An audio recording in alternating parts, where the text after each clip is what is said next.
सैटी films पर जाएं।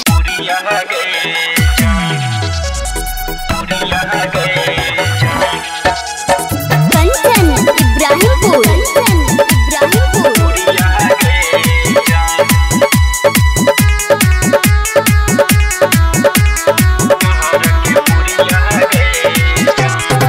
वही ससुररिया है ग छोरी के तू हमारा गे जान।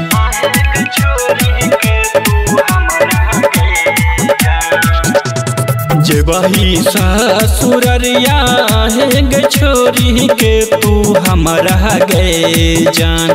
जान ग छोरी के तू हमारा गे जान।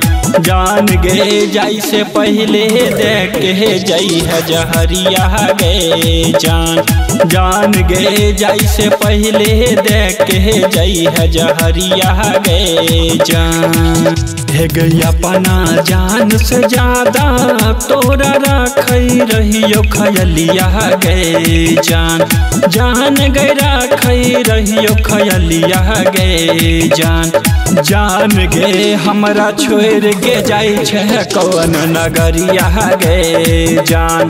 जान गे हमरा छोड़ के जाई छे कौन नगरिया गे जान।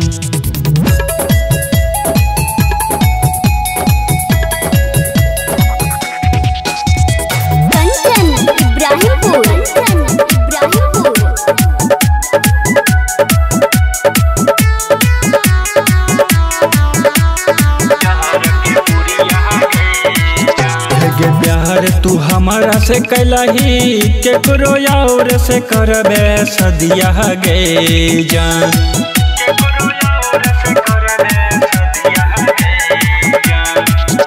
गे प्यार तू हमारा से कैलही केकरो और से करबे सदिया गे जान। जान गई दोसर से करबे सदिया गे जान। जान गे जीवो को न बता के जइह ससुररिया गे जान। जान गे जीवो को न बता के जइह ससुररिया गे जान। गे जियई मोर के संग खैले रही तू क्रिया गे जान। जान गे खैले रही तू क्रिया गे जान।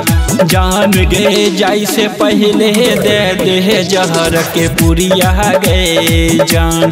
जान गे जाई से पहले दे दे जहर के पुरिया गे जान। कंचन इब्राहिमपुर।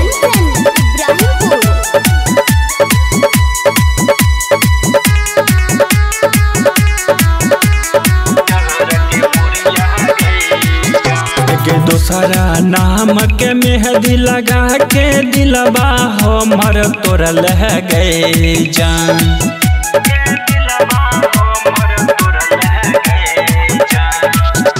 गे दोसरा नाम के मेहंदी लगा के दिलबा हमर तोरल है गे जान।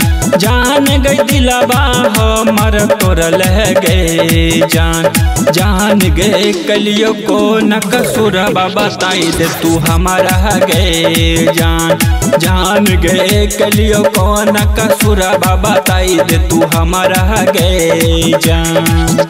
गे राइटर पवन के संगे चल जबही तू ससुररिया गे जान।